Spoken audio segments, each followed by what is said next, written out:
Okay, so now you've cut your pieces out, and I'm going to carry on with the design that I showed you before. Here's one I made earlier, as they say. And in this case, I've already joined these two walls to the base. And as you can see on the walls, I have also beveled the edges of each wall. Now, when you want to stick another wall on, and here's another one which I beveled earlier, that's going to go inside here, up against the wall that's already there. So the first thing you've got to do is to score the two surfaces where they're going to stick. So down here, it's going to stick on top of the base. Just score it nice and deep inside the space in which it's going to stick.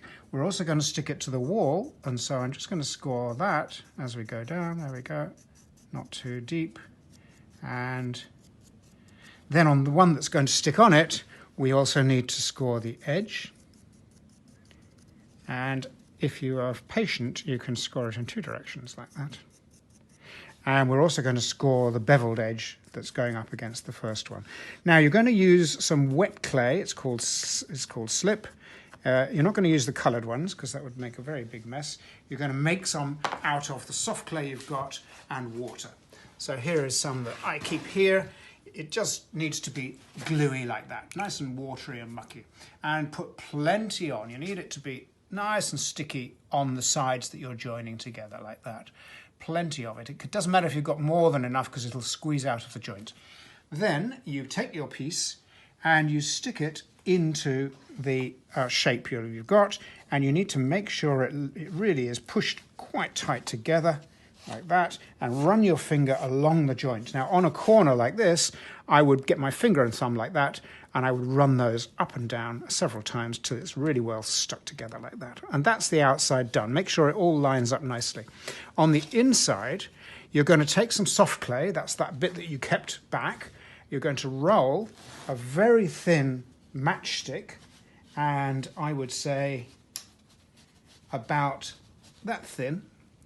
And then you're going to join that into the corner. So I'm going to do the vertical first, and I'm going to put that up to the corner, and then just with your fingers on the outside of the wall so you don't break your piece, just push that right into the corner.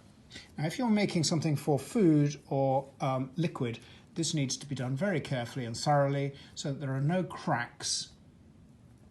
As you can see now, we've got cracks at the moment, but if I run my finger down it a few times like that, it gets rid of those cracks. And you need it so it literally smooths in. And then you're going to need a second sausage along the second join. And that's how you join pieces together. Now, it is a long, careful, slow process. Take your time. Don't worry if you have to break up. You can put it into a bag and come back to it. And if your sausage goes over the edge, just trim it out so it's not in the way of the next piece. And that's how you join the pieces. Now the final piece on this one, which I won't score and slip, but you do exactly the same thing. There's beveled edge, it fits in there. And when it's scored and stuck on the outside like that, you then want to put the sausage in the inside, but you can't reach in because your hand is too big. So what you do is you roll the sausage, hang it from the top, use your finger as far down as you can, and then find a piece of wood and gently squash it into the corner. The main thing is, if you're using this for liquid, it obviously needs to be waterproof, and glaze does not fill in holes, just to tell you that. So there is our piece. Now, there are lots of other things you can do.